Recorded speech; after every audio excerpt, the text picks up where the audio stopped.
Siembra, esa es tu semilla. Llegando a sitios que jamás soñamos que íbamos a llegar, a lugares recónditos. Ahora estamos abriendo obras nuevas en Egipto. Egipto, aunque no lo creamos, hay lugares de extrema pobreza. Y estamos llegando a lugares que nunca hubiésemos pensado llegar como hispanos, y cuando llegamos se sorprenden porque siempre, por lo general, históricamente fueron los anglos los que han llevado y los bendecimos, que sigan llevándolo, pero grandes entidades benéficas o non-profit como One Vision son los que han llevado esto al mundo, y por primera vez River se es conocido por una única visión. Nosotros no tenemos otra visión. No porque los que tengan más departamentos ministeriales u otras visiones sean malas, sino que nosotros solo nos dedicamos a los servicios y a enviar recursos al mundo y tratar de predicar el Evangelio a través de amar, de dar, de servir. Así que nunca nos vamos a cansar de agradecer por ser parte de este ejército, de esta marea azul, y gracias por sembrar y por dar. Gracias. ¿Estamos listos? Muy bien. Quiero que me prestes muchísima atención, que lo doy por descartado como cada fin de semana, porque hoy es un día, otra vez, para sincerarnos y para ser brutalmente honestos, que no es lo mismo que honestamente brutos, esto es otra cosa. Y necesito contar con tu honestidad intelectual y espiritual, y quiero compartirte la última parte de esta trilogía que comenzó hace 2 domingos con un mensaje llamado Trauma, y luego continuó el domingo pasado con otro llamado Colapso Mental, que por cierto, si estás viendo por primera vez, me encantaría que luego de terminar este mensaje vayas a ver Trauma y Colapso Mental, porque es una trilogía, una tríada donde Dios nos está hablando específicamente de cosas que por lo general no se suelen mencionar en las congregaciones, pero Dios quiso que lo mencionáramos durante estos últimos días. Y hoy quiero hablarte de esas voces en nuestra cabeza, de ese enorme mundo interior que todos poseemos, que está lejos de la esquizofrenia. Yo no estoy diciendo que quien escucha voces esté necesariamente loco o no esté en su estado serio, o que no esté, o que esté senil, o que tenga algún problema mental. Simplemente hay voces en la cabeza que tienen que ver con esos diálogos internos por el cual todos transitamos. La persona que más influye en mi vida es Dante Miguel. No hay otra persona que influya más. No hablo de un ser, independientemente de Dios. La persona, el humano que más influye es Dante Miguel, porque yo hablo conmigo más que con cualquier otra persona.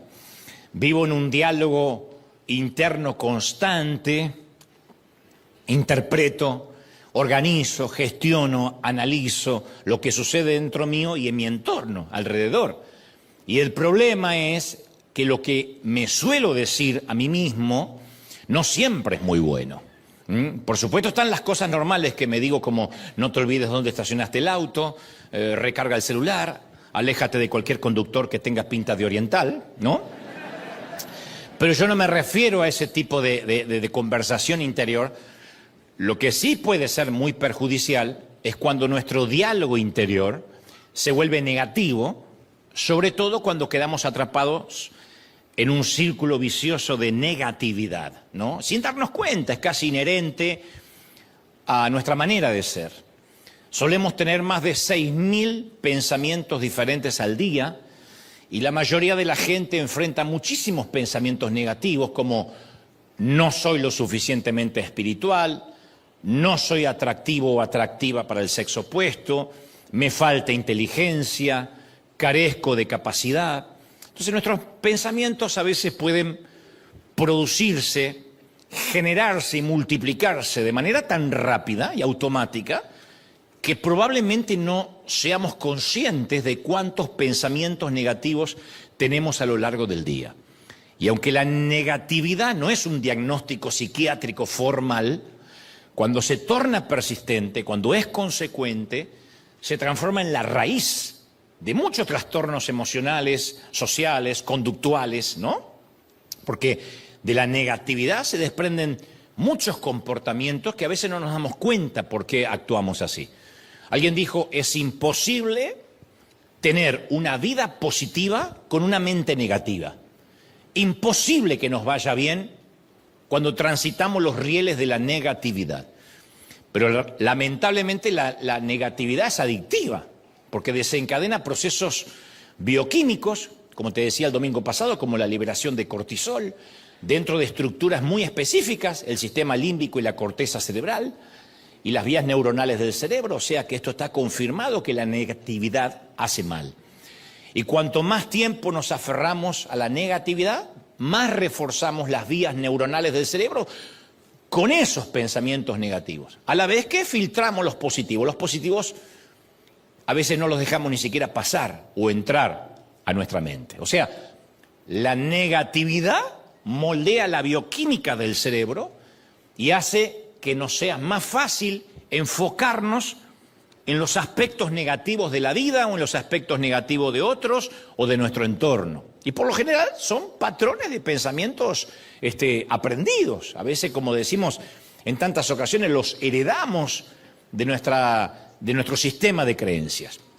Cuando yo era más jovencito, yo luchaba mucho con la negatividad y solía pensar, nunca voy a tener suficiente dinero, nunca Dios va a usarme, no terminé mis estudios formales, así que no tengo lo que hace falta. Se me va a notar que no tengo la formación intelectual que debería para lo que yo sueño hacer. Y en ese entonces yo recuerdo que comencé un extenso diálogo interior negativo que me costó después muchos años de terapia espiritual con el Señor. Yo comencé un diálogo que al principio era murmurar lo que creía y después lo empecé a creer y después empecé literalmente a hablarme. No tienes lo que hace falta.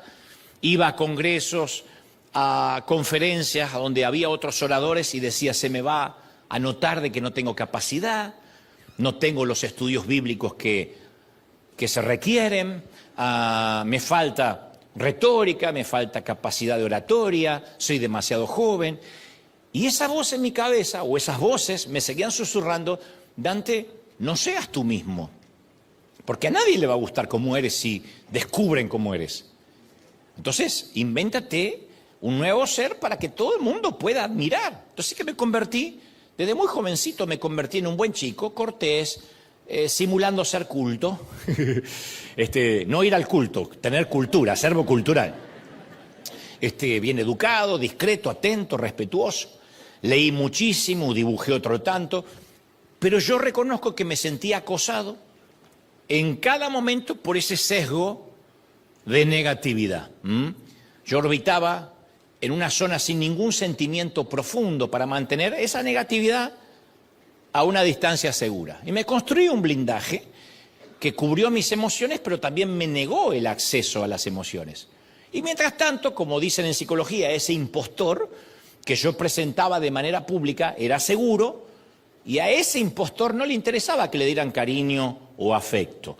Y ese gran divorcio entre mi cabeza y mi corazón perduró a lo largo de mis primeros años de ministerio. Yo comencé a los 20 y tanto, 21, 22, oficialmente a viajar por el mundo, a predicar, muchachito. Y durante casi unos 20 años, 2 décadas, proclamé el amor incondicional de Dios, pero yo no sentía que eso realmente estaba en mi corazón.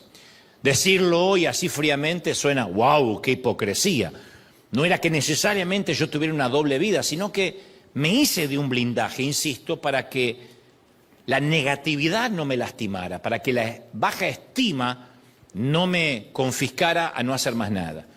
Y durante aquellos años yo nunca me sentí lo suficiente amado por Dios y por la gente. Yo sabía que en algún momento, mi frase era, se van a dar cuenta. En algún momento se va a descubrir que soy un fraude. Se va a descubrir que no tengo lo que hace falta. Pero bueno, me las arreglé para ocultar esa falencia, esa necesidad, o esa anomalía anímica o emocional. Pero al dejarlo en lo oculto, comencé a vivir una mentira. El apóstol Pablo dijo en Efesios 5:12, las cosas que se hacen en secretos son aquellas que avergüenzan a las personas, aún al mencionarlas. Y el apóstol añade, pero cualquier cosa que es expuesta por la luz será iluminada, y lo que es iluminado Esto es un detalle importante. Lo que es iluminado se convierte en luz. Lo que estaba oscuro es iluminado, lo diré otra vez, y lo que es iluminado refracta luz. Entonces, si ocultamos nuestras heridas, en primera instancia nuestra oscuridad no puede ser iluminada, nunca, ni convertirse en luz para los demás. Cuando las heridas son ocultas, lo diré otra vez, no podemos permitir o no permitimos que Dios las ilumine. Pero eso no es lo peor, sino que no podemos ser luz, no podemos refractar a los demás. Y en un vano intento de borrar a veces nuestro pasado o no hablar de él, privamos a los demás de este maravilloso don de sanidad. Porque si uno oculta sus cicatrices y vive tras un impostor, no puede ayudar a sanar a nadie. Yo digo que siempre esa es la gran contradicción que tenemos en la iglesia, que apenas nos entregamos al Señor empezamos a fingir y nos preocupamos por la aceptación del hermano, la aprobación de los otros cristianos. Entonces, debido a esa asfixiante necesidad de complacer a los demás, no pedimos ayuda, menos pedir oración, nos da mucha pena pedir oración.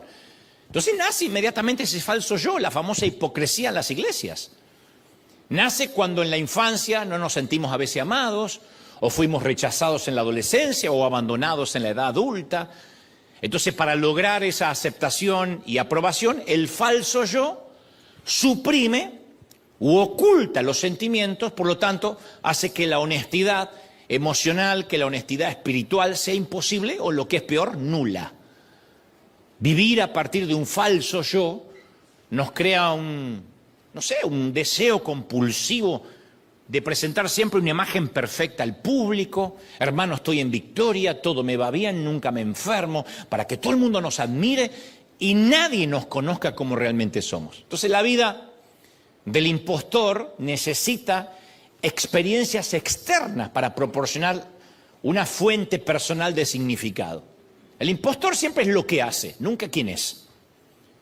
Aquel que se crea un falso yo, siempre su valía es de todo lo que hace, nunca de quién es ante el Señor. Son aquellos que si sienten que no están sirviendo a Dios, creen que no tienen valor o que Dios ya no los ama, necesitan servir a Dios. Que fue lo que dejó expuesto la pandemia. Cuando las iglesias se cerraron, un montón de gente dejó de congregarse para siempre. Terminó el virus o se resolvió el virus y nunca regresaron. ¿Por qué? Porque tenían asignación o tomaban valor de lo que hacían para Dios, no de lo que eran. Se daban cuenta que nunca habían amado a Dios, que no podían adorar solos, que no podían tener una comunión íntima con el Señor, mientras que tenían un puesto, sí. Cuando no tuvieron un puesto público, no hubo sentido de regresar a congregarse. Entonces el falso yo siempre trata de encontrar su identidad haciendo para el Señor, en lugar de simplemente estando con el Señor. El tema es que durante muchos años yo me escondí de mi verdadera identidad, de mi verdadero yo, a través del desempeño en el ministerio. Y construí una identidad a través de mensajes, de televisión, de libros y una agenda repleta de invitaciones. Para mí, que Dios me usara significaba tener invitaciones todo el año, y yo llegué a la conclusión que si la mayoría de los cristianos pensaban bien de mí, entonces no había nada malo en mí. Finalmente me querían, no como en mi casa cuando era chiquito, que me sentí que no me amaban, ¿no? Siempre cuento que le pregunté a mi mamá, ¿me quisieron tener? No, hijo, pensamos que eras un tumor, dijo la vieja. Cuando te dicen pensamos que eras un tumor, un susto, un descuido, eso queda grabado en nuestro cerebro y decimos, bueno, estoy acá de casualidad. Entonces empecé a buscar la valía en el mundo cristiano y el falso yo me hizo vivir por muchos años en un mundo de engaño. Y eso hace que no podamos reconocer el vacío de nosotros. Cualquier cosa que sea negada no se puede curar. Todo lo que negamos, las heridas tapadas no curan, nunca. Esto me trae a la mente las palabras del apóstol en Juan 1:8, cuando dice, si afirmamos que no tenemos pecado, nos engañamos a nosotros mismos y no tenemos la verdad. El pecado no se va por decir no tengo. No, no se va. Por confesión de que no tengo, no se va. Hay que confesar el pecado, ¿no? Pero este es el tema importante aquí. Dios nunca va a amar a un falso yo. Dios nunca va a reconocer al impostor de consumo público. Y esa es la verdadera tragedia, no ser conocidos por Dios. Señor, yo predicaba en tu nombre, yo eché fuera demonios, y el Señor decía, apartaos de mí, no os conozco. O sea, Dios fluyó a través de esa gente, pero nunca tuvieron una relación directa con el Señor. Tomaban identidad de lo que hacían para el Señor. Cuando el Señor dice que ese día muchos dirán, profeticé en tu nombre, prediqué en tu nombre, eché fuera demonios, no está diciendo que eran falsos. Bueno, eras un timador, eras un mentiroso. No, era gente que usaba el nombre del Señor. La palabra no vuelve vacía, el nombre del Señor tiene poder, pero ellos no tenían una relación con Dios. Entonces, cuando elegimos una vida de apariencia, nos alejamos de Dios. Una vida dedicada al qué dirán es una vida de pecado. Una vida dedicada al qué dirán es una vida de pecado. Aunque algunos lo disfracen de cuidar el testimonio. No, yo tengo que cuidar el testimonio. A veces no es otra cosa que una vida de pecado, porque el delito del falso testimonio aparece en el Código Penal. Consta de una pena de 6 meses hasta 2 años si uno va y da un falso testimonio ante un juez, ante un fiscal. En nuestra vida espiritual la prisión puede ser eterna. Porque yo me consta que los domingos quizá hay familias que llegan acá con una sonrisa y se bajaron del auto faltándose al respeto. Y llegan acá y se venían matando todo el viaje. No estoy diciendo que necesariamente tener problemas familiares haga que estemos en pecado. Lo que digo es que el Señor aborrece el fingimiento. Y cuando mostramos fortalezas, en lugar de reconocer debilidades, estamos fingiendo un personaje. Y cuando hacemos todo lo posible por seguir manteniendo la imagen que tenemos la vida resuelta, seguimos fingiendo y no buscamos ayuda. Y retocamos nuestras imágenes y aplicamos Photoshop a nuestros fracasos, pero estamos simulando un papel de ficción. Ahora, no se puede retocar, iluminar, ni ponerle filtros a quienes somos en nuestro interior porque Dios nos conoce. Yo miro el corazón, dice Dios. Usamos esa palabra que Dios le dio a Samuel para alentarnos. No te lleves por el exterior porque yo miro el corazón, pero también nos hiela la sangre el saber que no le podemos mentir. Podemos timar a todo el mundo. Yo puedo engañarte durante años, tú puedes engañarme a mí, pero nunca podremos engañar a Dios. Nunca. Y cuando nos convertimos en el ser que siempre debimos ser, somos librados del ser que siempre aparentamos ser. Cuando nos convertimos en el ser que siempre debimos haber sido, Dios nos libera del ser que aparentamos toda la vida. Entonces Dios no puede ungir, no puede bendecir lo que pretendemos ser. Él nunca, nunca bendecirá una escenografía, nunca. Cuando Jesús habla del corazón limpio, del corazón puro, Señor, ¿quién verá al Señor? El que tenga corazón puro, limpio. No habla de un corazón impoluto, perfecto, diáfano, sino del que es sincero. El corazón puro es el que es sincero con sus debilidades. Este soy. Me cuesta orar. Tengo problemas con ciertas tentaciones. Siento que a veces me siento débil.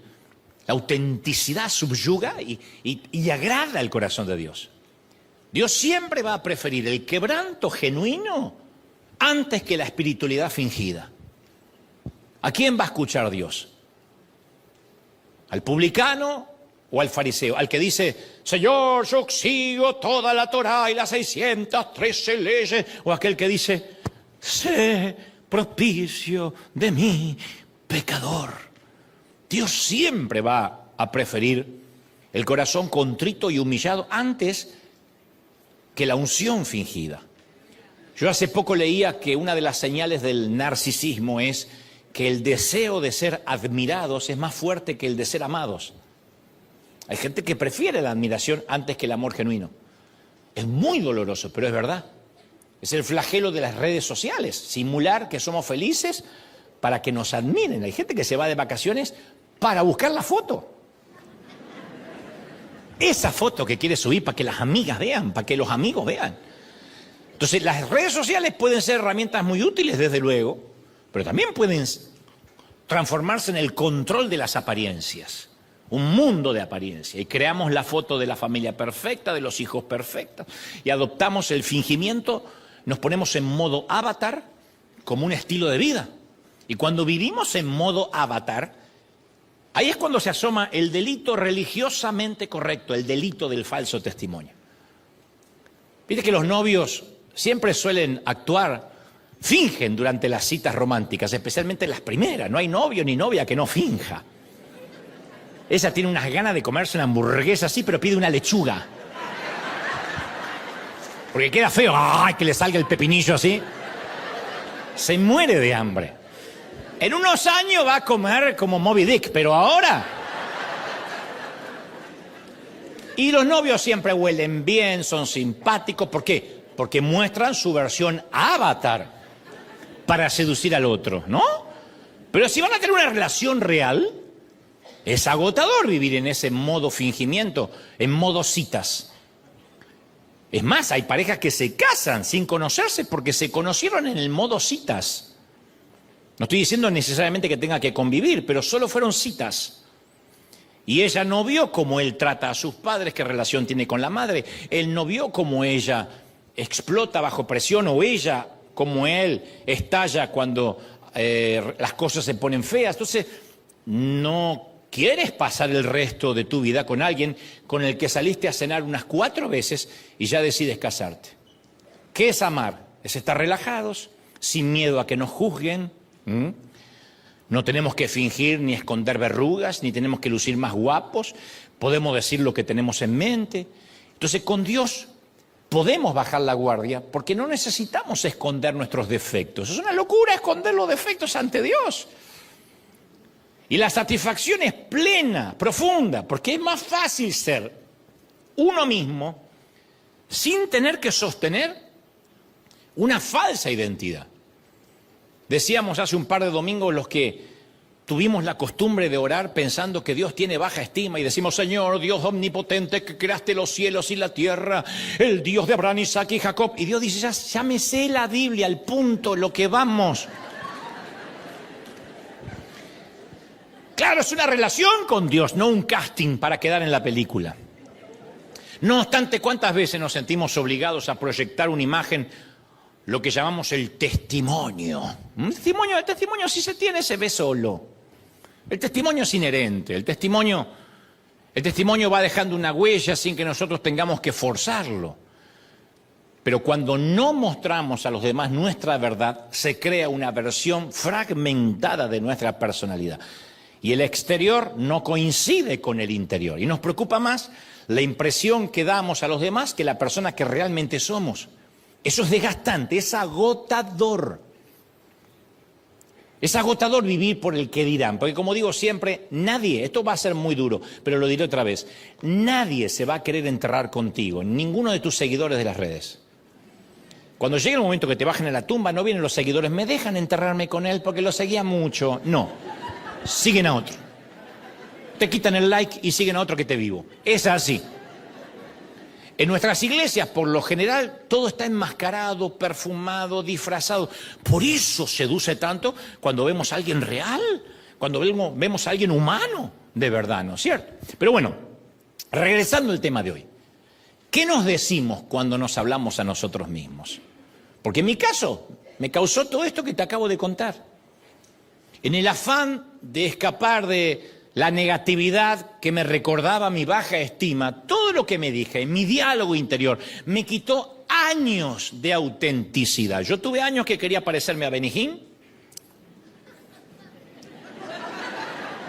Me vestía de blanco y pensé que tenía que maltratar un par de guaruras para tener más unción. Después tuve años que quería parecerme a Carlos Anaco. Y un tiempo hasta que Dios me dijo, basta.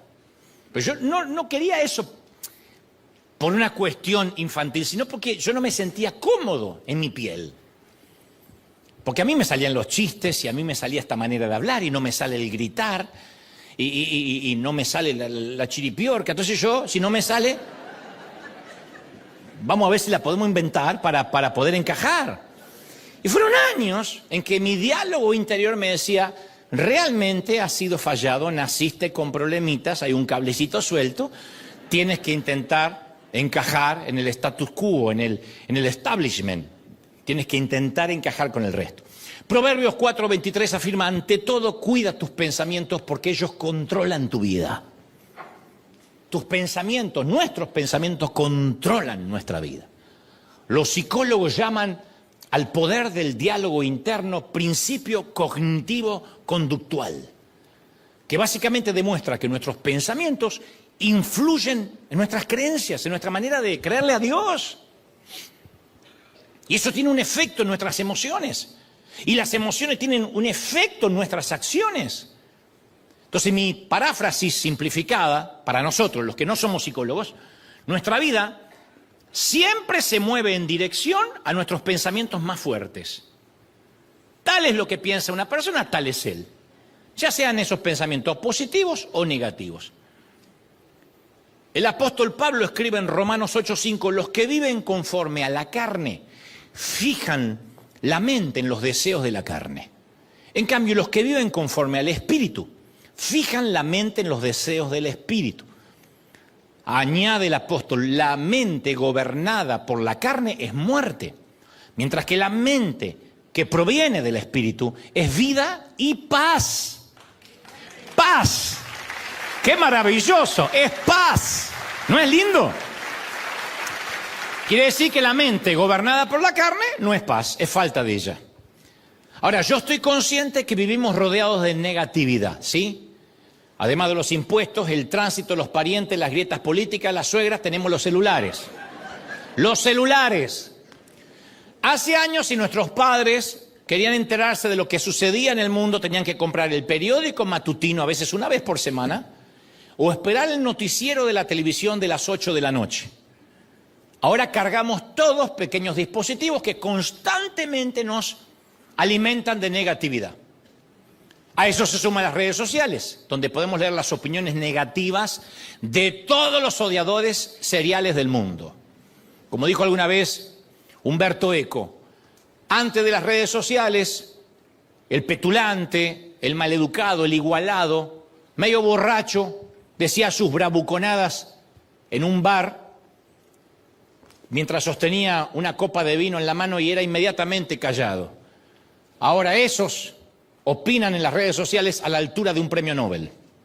Él lo llamó el equiparamiento de los imbéciles, donde cualquiera hoy puede emitir su opinión y puede insultar a un pastor, al papa, al presidente, y su opinión está ahí en las redes. Antes uno no podía llegar a personajes públicos. Hoy cualquier personaje público puede recibir el aplauso o el denigramiento de cualquier persona. Puede ser bueno, puede ser malo, lo podemos hablar en otra ocasión, pero las redes sociales generan un flujo constante de estrés y los algoritmos están diseñados para hacernos adictos.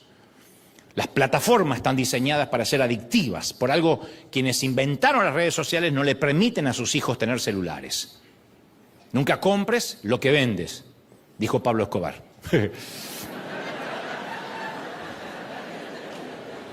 Si quieres mantenerte en el negocio, no consumas lo que vendes, ¿no? Las redes sociales liberan dopamina, crean dependencia emocional y las redes impactan en nuestra salud mental. ¿Por qué? Porque hay una enorme dosis de negatividad pululando en la gran autopista de la información que llamamos redes o Internet.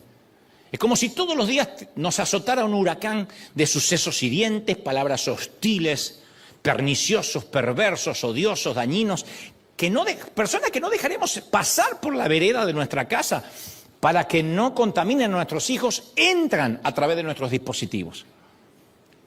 Hace una semana íbamos hacia Honduras, en un avión hacia Honduras, de El Salvador a Honduras, y delante nuestro viajaba una señora de unos 70 y tantos años que veía noticias en su celular a todo volumen y nos obligó a compartir las noticias con ella. Y lo primero que vio, de hecho yo se lo comenté a mi compañero de viaje, dije yo voy a mencionar esto porque tomé nota. Lo primero que vio era un video que decía, urgente, Donald Trump acaba de morir de un infarto, se cae la Casa Blanca y el Pentágono. Y ella miraba y hacía... Deslizó y apareció otra noticia, se acaba de fugar de la prisión Nicolás Maduro. Siguió. Jim Carrey está muerto y fue reemplazado por un doble, al igual que Luis Miguel. Después siguió, Juan Gabriel está vivo en París. Y terminó con, hoy se descubrió que Biden es de la raza extraterrestre reptiliana. Cuando terminó de ver esa sarta de estupideces conspirativas, miró a su compañera de asiento y dijo, ay, es por eso que vengo a Honduras a ver a mi familia, porque el mundo está cada vez peor. No puede creer lo que pasó en un día, dijo. Se había tragado toda la señora. La cantidad de gente que se traga esas cosas. A mí me felicitan, qué lindo que hablaste bien de Petro. No, soy yo, es inteligencia artificial.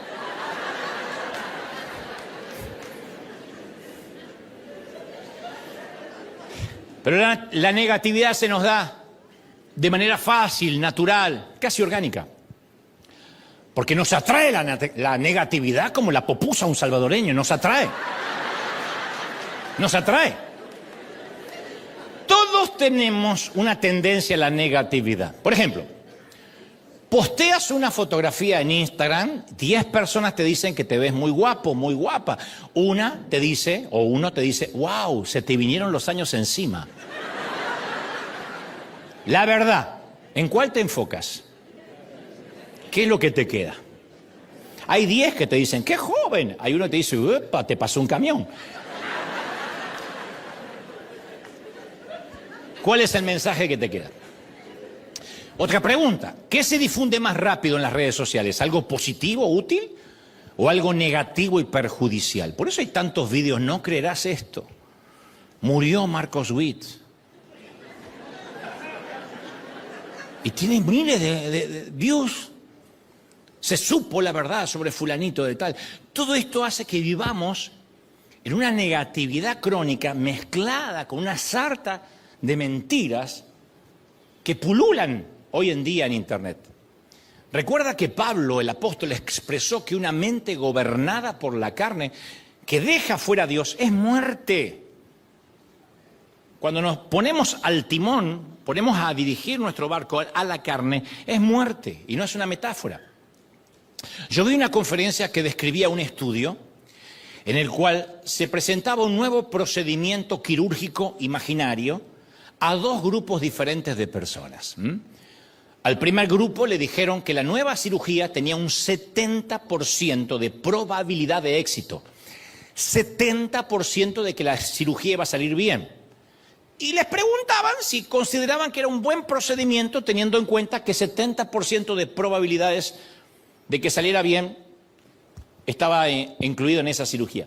La mayoría dijo que sí, que un 70% de probabilidad de éxito les parecía muy favorable, que operarán. Al segundo grupo les explicaron que esta nueva cirugía tenía un 30% de riesgo de no lograr el efecto deseado. Y le preguntaron si era un buen procedimiento. Y dijeron, no, un 30% de probabilidad de fracaso no es aceptable. Los que no saben mucho de matemáticas se perdieron. Los que saben... Lo que dijeron, y es obvio, que las probabilidades eran las mismas en ambos casos. En uno le dijeron, hay 70% que salga bien. Al otro grupo le dijeron 30% que salga mal. La diferencia es la respuesta. En la respuesta de los grupos se debió a la forma en que presentaron la información.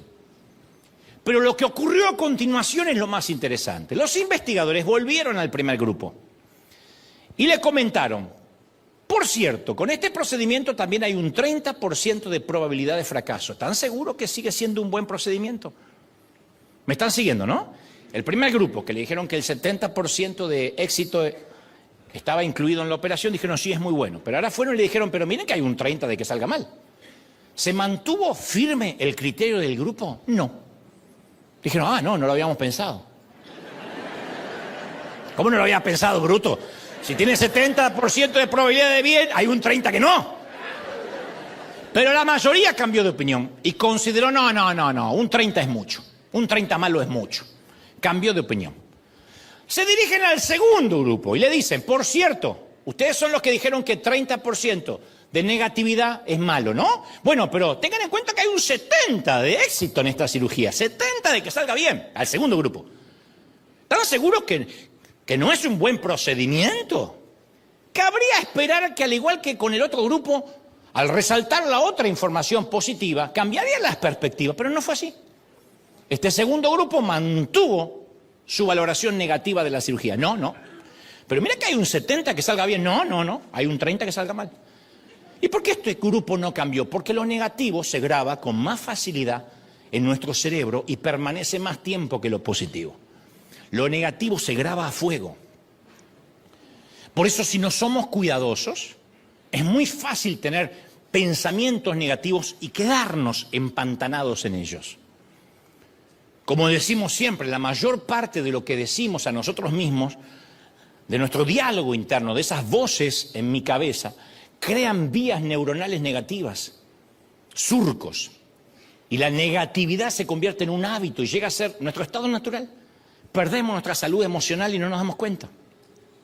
De hecho, hasta constituye un deterioro en la salud física. Los médicos advierten que la negatividad prolongada ralentiza la digestión. Algunos decían, yo creía porque comía mucho queso. No, es negatividad. Hay alguien taponado que necesita escuchar esto. Deprime el sistema inmunológico, baja las defensas, lo que explica por qué las personas negativas se enferman más a menudo. Las personas negativas se enferman más a menudo. Resfrío que hay por ahí, ellos lo agarran. Y lo que es peor, la negatividad se transmite. La negatividad es una cepa contagiosa, se propaga rápidamente de una persona a otra. Recuerden cuando 10 espías trajeron un reporte negativo de lo que sería la tierra prometida y todo el mundo creyó a los 10 y contagiaron a casi 5 millones de gente. No tuvieron el mismo contagio Josué y Caleb, que tenían un reporte positivo. Ahora yo pregunto, ¿te gusta estar rodeado de gente negativa? Yo voy a responder por ti. No te gusta. A nadie le gusta. A nadie. Uno lo soporta un poquito y después, no, ya está. Yo tenía tías que hablaban de enfermedades todo el día. Ay, no sabes, me encontraron piedras en la vesícula, arenilla en los pulmones. Yo pensaba, en cuanto le encuentren ladrillo, empezamos a construir.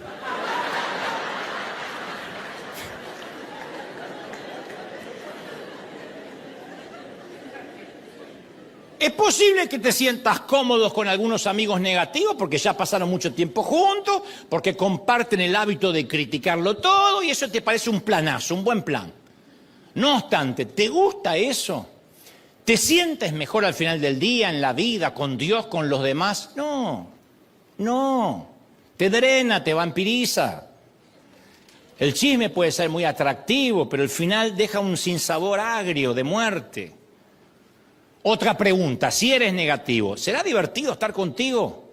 Bueno, voy a responder por los demás. ¡No! Por eso te evitan, porque no es lindo estar con alguien negativo. Un ratito para ayudarlo, después decir, basta, porque me hunde. Estar cerca de alguien negativo es como estar cerca de una persona con sarampión. Nos sentimos perfectamente felices, nos acercamos a la persona, no solo nos exponemos al virus, sino que la negatividad nos invade, quedamos infectados con lo negativo. Yo no sé si alguna vez vieron la famosa serie de 9 temporadas Seinfeld. Jerry Seinfeld, el protagonista, siempre rompía con sus novias por razones absurdas, ¿no? Era una ficción, pero eso era lo divertido, porque en la serie Jerry rompía con mujeres porque no probaban su tarta, porque comían los guisantes de uno en uno, porque llevaban siempre el mismo vestido, porque tenían manos de hombre. Entonces no importaba lo perfecta que pareciera la novia, Jerry siempre le encontraba algo negativo. Esa es la razón porque en la serie de 180 episodios, a lo largo de 9 temporadas, Jerry tuvo 73 novias, nunca formalizó una relación. Lo chistoso era, ¿pero por qué la dejaste? ¿No viste cómo se sorbe la nariz? Y capaz que no te das cuenta, pero tienes ese sesgo. La negatividad siempre surge ¿Alguien te elogia el vestido? No, si me lo compré en oferta en Ross, no. Es un trapo sin importancia, no vale nada. No es humildad, es negatividad. La humildad es decir, gracias. Y por dentro pensar que me lo compré en Ross y crees que es Louis Vuitton. Eso es maravilloso. Eso es humildad, ¿no? Otra persona te dice algo bueno de tu hijo. Ay, qué educado tu hijo. Ah, porque no lo conoces en casa, si supiera. La comida del restaurante estaba excelente, pero te vas frustrado porque el camarero tardó mucho en traer la cuenta. O puedes ser esa persona que siempre espera lo peor. Es otra manera de ver la negatividad o de vivirla. Es tarde, tu hijo no ha regresado y tú siempre estás pensando que te va a llamar la policía o te van a llamar de un hospital. Nunca pasó. O mandas un mensaje a alguien y no hay respuesta, entonces concluye, bueno, yo sabía que ella estaba enojada conmigo porque, ¿ves? Me clavó el visto. La negatividad primero sin dar el beneficio de la duda que a lo mejor la persona está ocupada. Y cuando tienes la costumbre de filtrar la vida a través de la negatividad, también ves todo blanco o negro. La vida del todo o nada. Un chapín te estafó, todos los chapines son estafadores. No, yo en los chapines no confío, ¿eh? Yo conocí uno conociste uno. Una mujer te mintió, todas las mujeres son mentirosas. Todos los cristianos son hipócritas, todos los argentinos son orgullosos y soberbios. Entonces la negatividad nos lleva a tener pensamientos polarizados y no podemos ver puntos intermedios, no podemos nunca ver los matices de gris. La polarización es lo que se vive en iglesias legalistas. Quien no se viste como nosotros se va al infierno. Quien no luce como yo es que seguramente es hijo del diablo. No pueden ver los grises, ni siquiera los grises culturales. Pero cuando la gente viaja y conoce cultura, se da cuenta que cosas que para nosotros son pecado, a veces es una cuestión cultural en otro país. No estoy hablando de figuras que aparecen en el decálogo bíblico, sino cosas que rayan lo superficial y se pierden horas tras los púlpitos de doctrinas absurdas, porque están polarizados. Hay una negatividad que viaja por su cerebro y no se dan cuenta. Entonces las personas con pensamientos polarizados no se dan cuenta de su problema porque están convencidas de tener razón. Quien opine lo contrario son los equivocados. Creen que los equivocados siempre son los demás. Entonces, a ver, la negatividad permea nuestro entorno. Nos roba la alegría, nos quita la risa, nos aleja sutilmente de los propósitos de Dios. Entonces, ¿hay algo que podamos hacer? Por supuesto, claro. Ahora, la negatividad no desaparece con boberías como cuenta hasta 10, tararé una canción bonita, no te preocupes y sé feliz, date un gusto y cómete un chocolate. No, esos son efectos placebos. Dios nos da una manera poderosa de responder ante la negatividad, pero te lo voy a decir sin vuelta, no va a ser fácil, ¿eh? Porque cuanto más tiempo hayamos creído las mentiras del enemigo, más trabajo nos va a costar abrazar la verdad de Dios. Es cambiar un paradigma, es cambiar un sistema de creencias. Comencemos con uno de los peores días en la vida del salmista David.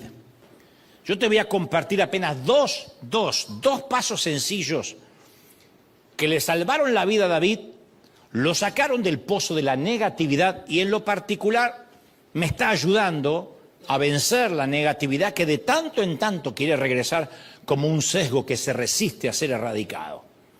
Hubo un día en que la negatividad consumió a David por completo.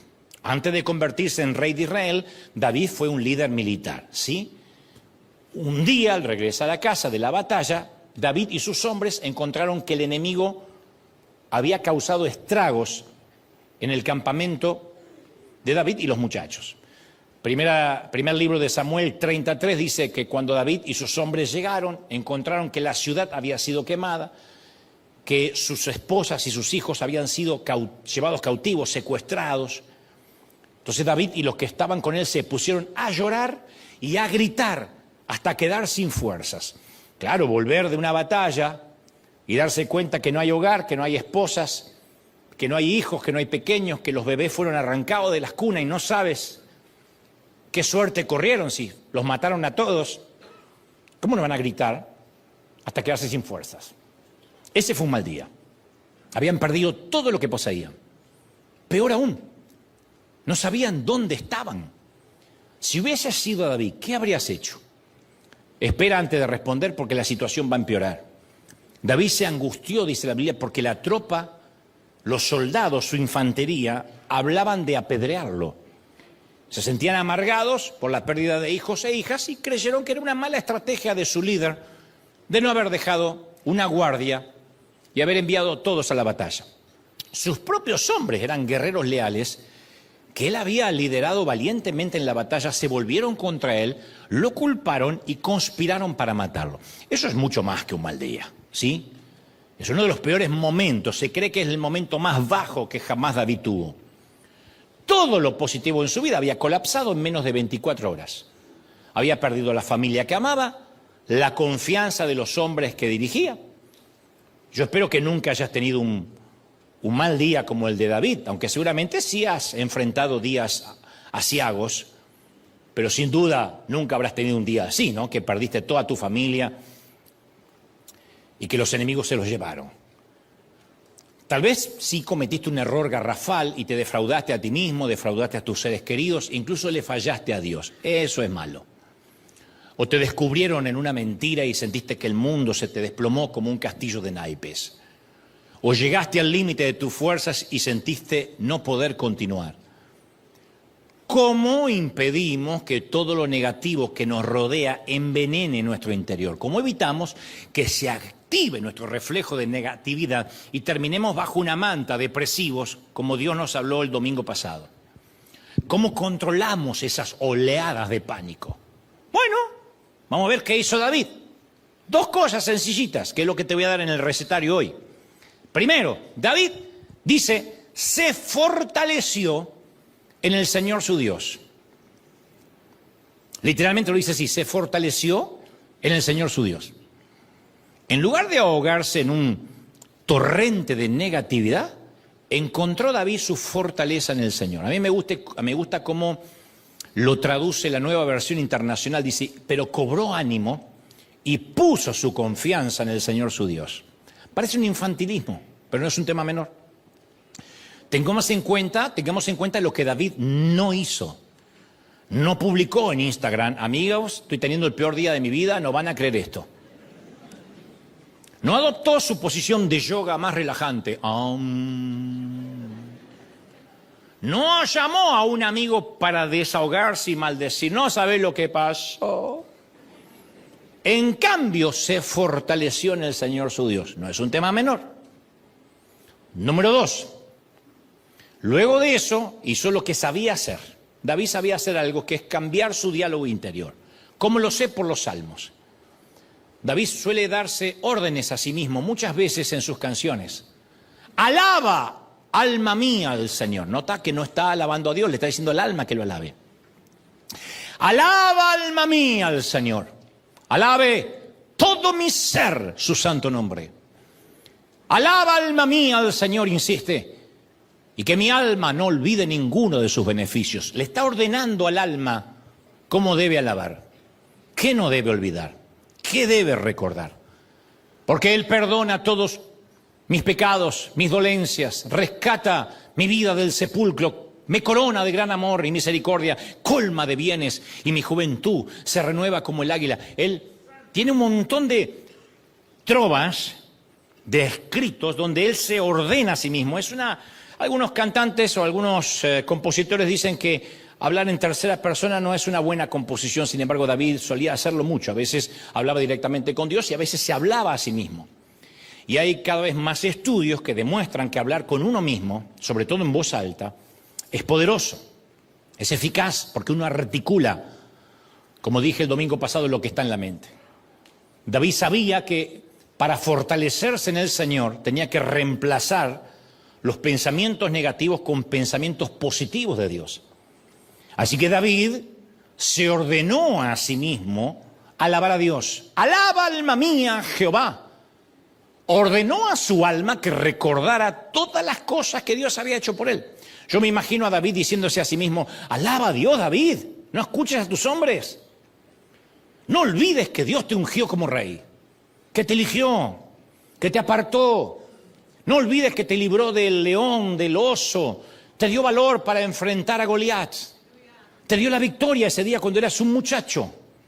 Si lo hizo entonces, tú sabes que va a hacerlo de vuelta. Recuerda, David, cuando camines por valles tenebrosos, que no hay que tener miedo. David, Dios está contigo, no te va a dejar, no te abandonará. ¡Alma mía! Alábalo, alábalo, Él no ha cambiado, Él no ha cambiado. ¡Qué diálogo! David comprendió el poder de un diálogo interno positivo. Los psicólogos deportivos hablan del diálogo interno, lo habrás visto en alguna película, del poder de tener un mantra personal, que el atleta se repita con regularidad, frase como, vamos, tú puedes, acábalos, para eso he venido. Los atletas suelen decir eso, vamos, vamos, acábalos, a golear, vamos, vamos. Muchos de los atletas profesionales reciben un mantra positivo cuando entrenan, cuando compiten y se lo repiten. Al parecer David lo descubrió mucho antes que se demostrara su eficacia en el deporte de alto rendimiento. David utilizó una poderosa herramienta espiritual que puede ayudarnos a cobrar ánimo y superar la negatividad. Es más, David actuó como una vaca. Porque a lo largo de toda la Biblia Dios nos dice que meditemos sobre quién es Dios y sobre lo que ha hecho. Y la palabra que se traduce en el hebreo como meditar es la misma que se usa para rumiar, que es lo que hacen las vacas con su bolo alimenticio. No es lo mismo que algunas señoras con el chicle, esto es otra cosa.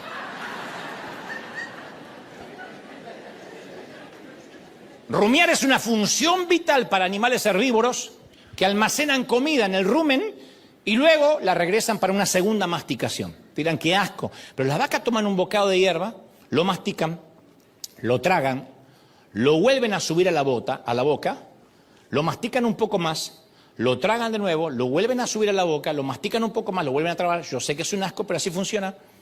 Y lo hacen una y otra vez. Si has visto una vaca masticar y masticar, no era goma de mascar. Es el rumen. Lo que están haciendo es rumiar. Este proceso se denomina rumiar, una palabra que también tiene el sentido de meditar. Y en el Salmo 1:1 leemos, dichoso es quien medita en la ley del Señor de día y de noche, de día y de noche. Entonces, ¿qué es la meditación bíblica? Es tomar un pensamiento de Dios y meditar y luego tragarlo, después volverlo a traer a la mente y meditar un poco más, tragarlo, llevarlo a la mente otra vez y meditar otra vez. ¿Por qué hacer eso una y otra vez con el pensamiento de Dios o con un versículo bíblico? Porque al igual que las vacas, el rumiar nos permite obtener la máxima cantidad de nutrientes de la hierba. No es lo mismo escuchar un versículo así nomás que rumiar. Si queremos lograr la máxima nutrición espiritual, a rumiar. No te apures en avanzar hacia otro versículo, decir, ya me leí toda la Biblia y me leí 40 capítulos en un día. Es rumiar algo que va a cambiar nuestro patrón, porque la repetición crea nuevos patrones mentales, ¿sí? Mientras que la negatividad reiterada crea patrones mentales negativos. Los pensamientos de Dios repetidos crean patrones mentales positivos basados en la verdad, que honran a Dios, que reemplazan a los anteriores. No es infantil colocar versículos en el baño, en el espejo, en el automóvil, donde pasas más tiempo para rumiar y rumiar y rumiar. Esto es exactamente lo que Pablo señala en Romanos 12:2, cuando afirma que debemos ser transformados mediante la renovación de la mente. ¿Cómo se renueva una mente? Rumiando, repitiendo, repitiendo. Por lo tanto, ya que sabemos que tenemos el poder de elegir lo que pensamos, bueno, elijamos arbitrariamente aquellos pensamientos que sean nuestro estado orgánico nuevo cuando las cosas vayan mal, cuando estemos tentados a pecar, cuando recibamos malas noticias o cuando los hombres que lideramos estén pensando apedrearnos. Uno tiene que tener un acto reflejo de quitarnos los dichos de nuestros padres que a veces heredamos, porque los hispanos tenemos muchos dichos que heredamos que nos parecen inofensivos, pero la mayoría son dañinos y tienen sesgos negativos. Cuando yo he pasado por días muy amargos, Dios me solía dirigir a versículos poderosos que hablan sobre la cercanía de Dios. Porque claro, como te dije, mi sesgo era sentirme abandonado, no querido por Dios. Entonces, Santiago 4.8, el Espíritu Santo me llevaba a Santiago 4.8, acércate a Dios y Él se acercará a ti. Me decía, si tú te acercas, Dios ya está dispuesto. Salmo 145.18, cercano está Jehová a todos los que le invocan, de veras o de verdad, ¿no? Salmos 34.18, cercano está Jehová a los quebrantados de corazón y Él salva a los contritos de espíritu. Uy, cómo me ha bendecido eso. Hechos 17:27, ciertamente Dios no está lejos de cada uno de nosotros. La frase de que Dios no está lejos me hace ver a un Dios que está muy cerquita del piso. Cómo me bendijo cuando rumié la orden, o mejor dicho, la pregunta que Dios le hace a Elías. Cuando Elías está en la cueva deprimido, Dios le dice, ¿qué haces aquí, Elías? El Espíritu Santo me decía, léelo otra vez. ¿Qué haces aquí, Elías? ¿Ok? No, léelo otra vez. Y lo rumié hasta que me di cuenta que Dios pudo haber dicho, ¿qué haces allí, Elías? Lo cual implicaría que Dios estaba fuera de la cueva. ¿Qué haces allí? Sal. Pero si Dios le dice, ¿qué haces aquí? Estaba con él en la cueva. Imagínate el Dios que acomodó el cosmos, que niveló los planetas, que metió los océanos en sus cauces, en la cueva, con un pequeño hombrecito mortal. Digo, wow, entonces Dios está en mi depresión. Y yo leí esos versículos, los leí una y otra vez, medité sobre el significado de cada palabra, los leí otras 100 veces,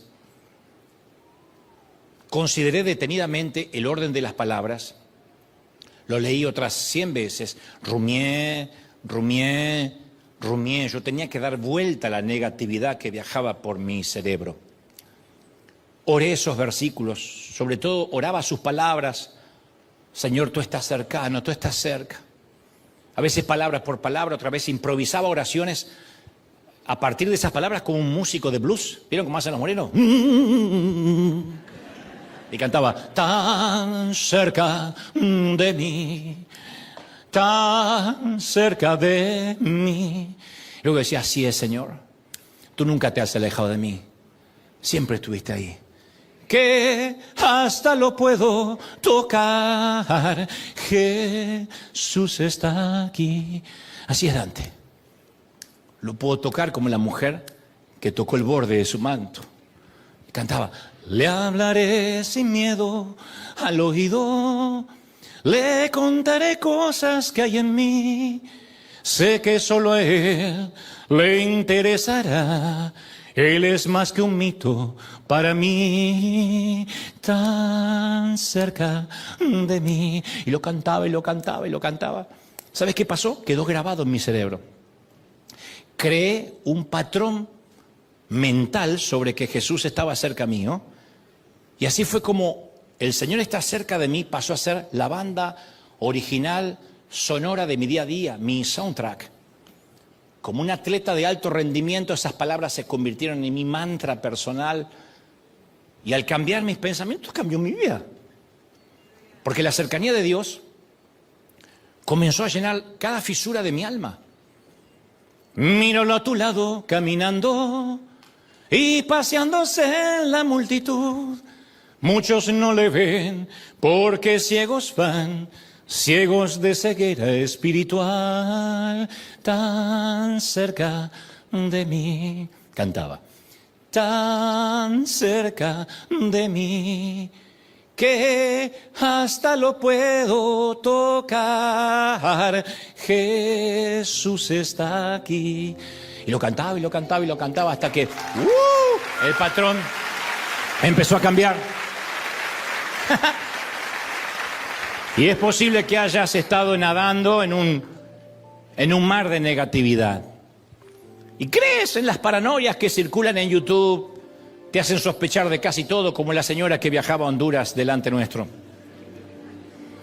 Además, puede que tengas amigos a quienes les encanta criticar, chismear, despotricar sobre teorías conspirativas. Bueno, si es así, yo te propongo un ayuno de negatividad. Te lo digo en serio. Ayunar negatividad. Ya no vamos al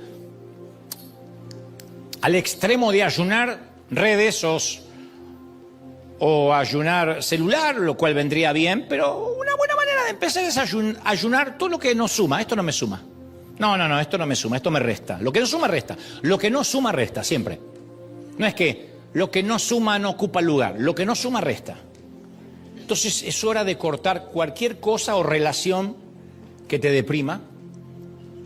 ¿De qué necesitas abstenerte para no alimentar la negatividad?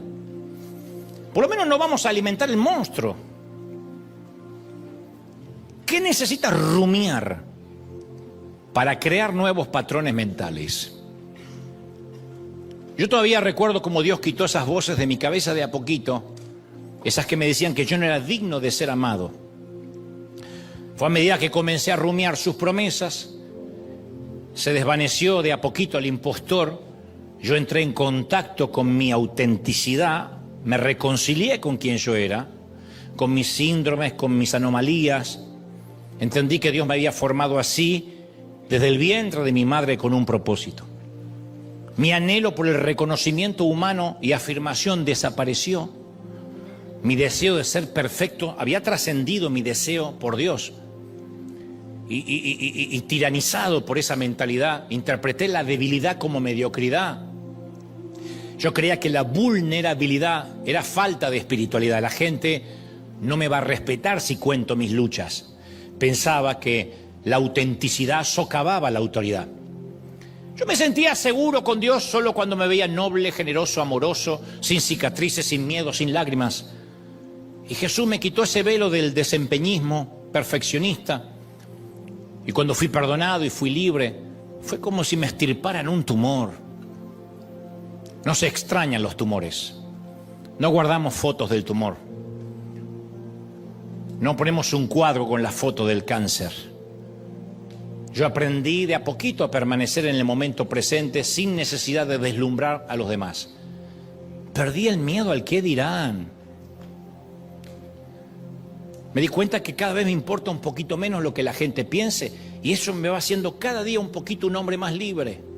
Que esto no es una componenda o una licencia para tener una vida libertina, porque algunos creen, perdí el miedo al que dirán y son groseros. No. El sentido común hace que uno tenga que ser cuidadoso, que tenga que ser educado, estar a la altura del ministerio asignado, de la investidura que Dios te ha dado. Pero eso no significa fingir. Yo aprendí una nueva forma de ser conmigo mismo, me empecé a llevar bien de a poco conmigo, sin ansiedad, siendo amado y valorado por Dios. Y el quitarme esa máscara me liberó del temor a los hombres, me liberó del temor de lo que dirían de mí. Me quitó el miedo a ser vulnerable, el miedo a que me conozcan tal cual soy. Mi lema, como digo siempre, comenzó a ser nada que proteger, nada que perder. De a poco me hizo inmune a las críticas, a los aplausos, porque los aplausos son tan dañinos como las críticas. Y por sobre todo descubrí que lo único que nos debe interesar es que Dios esté tan cerca de mí que hasta lo pueda tocar, que hasta lo pueda palpar.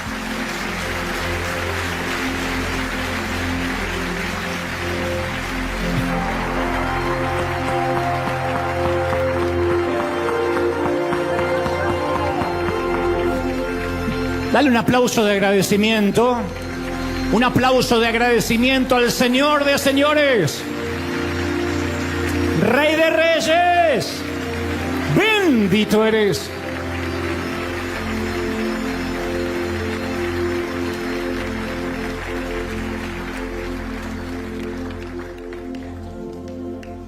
Tan cerca de mí.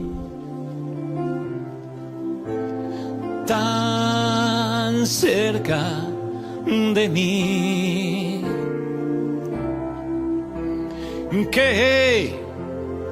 hasta lo puedo tocar.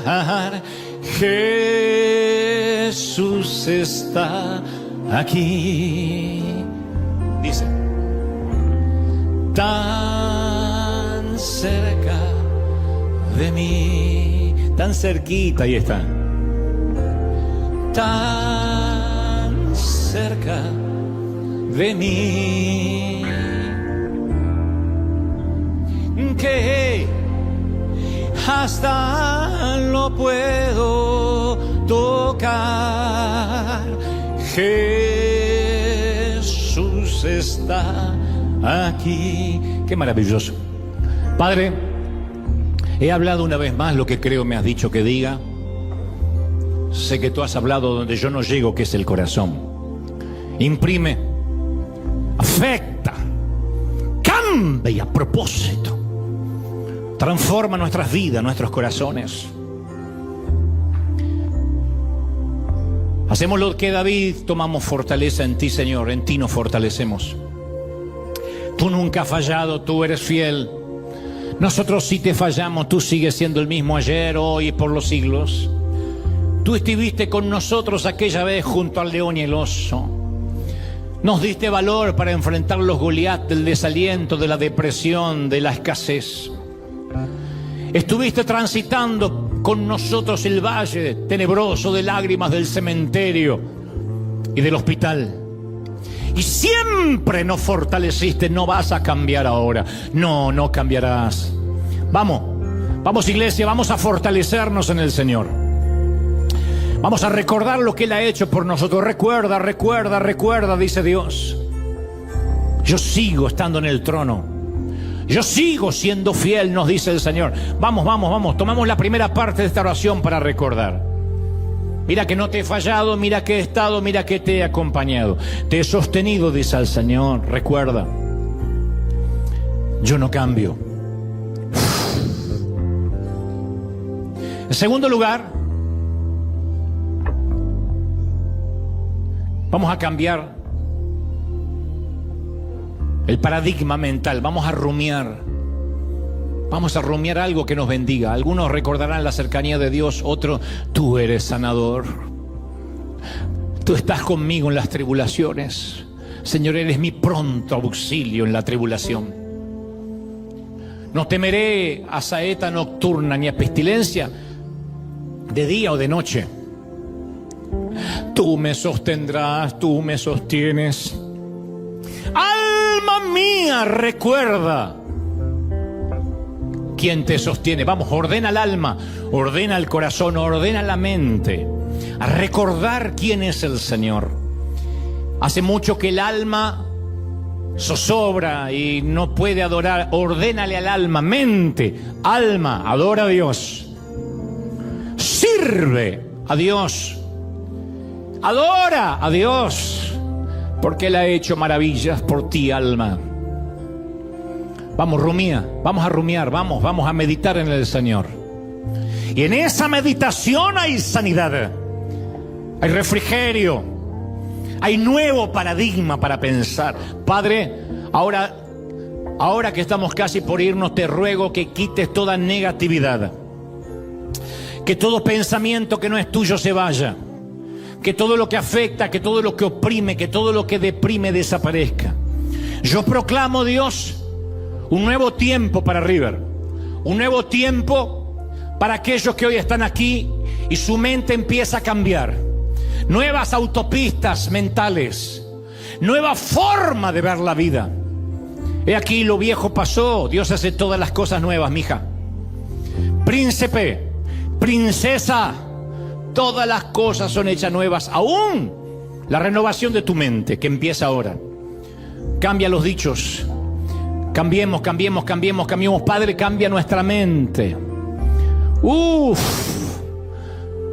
Vamos a transitar los años que nos quedan creyendo, no confesando positivismo vacío, creyendo, aferrándonos a las promesas de Dios. Podrían tener a bien levantar sus manos conmigo y decir: Señor, nos rendimos a ti, rendimos como si hubiera un asaltante, un atracador que dice levante las manos. Bueno, nosotros levantamos las manos y rendimos la negatividad. Dejamos la negatividad, la tiramos. Arrójala de tu bolsillo, arrójala de tu cartera. Toda negatividad, todo. Padre, es tu presencia, es tu gloria. Momento, vamos, los que tengan el bautismo del Espíritu, comiencen a adorar conmigo, comiencen a cantar en lenguas, comiencen a alabar a Dios. En casa también. Yo siento que Dios está cambiando la mente. Hoy cerramos esta tríada de mensajes diciendo: la mente está siendo ordenada por Dios. Los traumas desaparecen, los colapsos mentales se fuman. La negatividad es erradicada en el nombre del Señor de las multitudes. Creemos, declaramos, confesamos que estamos siendo libres, sanos, prósperos, benditos en el cuerpo, en el alma y en el espíritu. Amén y amén. Gloria a Jesús. Bendito eres. Conoceréis la verdad y la verdad nos hará libres. Que Dios te bendiga, que Dios te guarde y haga resplandecer su rostro sobre ti. Gracias, nos vemos en 7 días en casa también, firme como talón de oso. Nos vemos aquí el domingo que viene. Bendecidos para bendecir.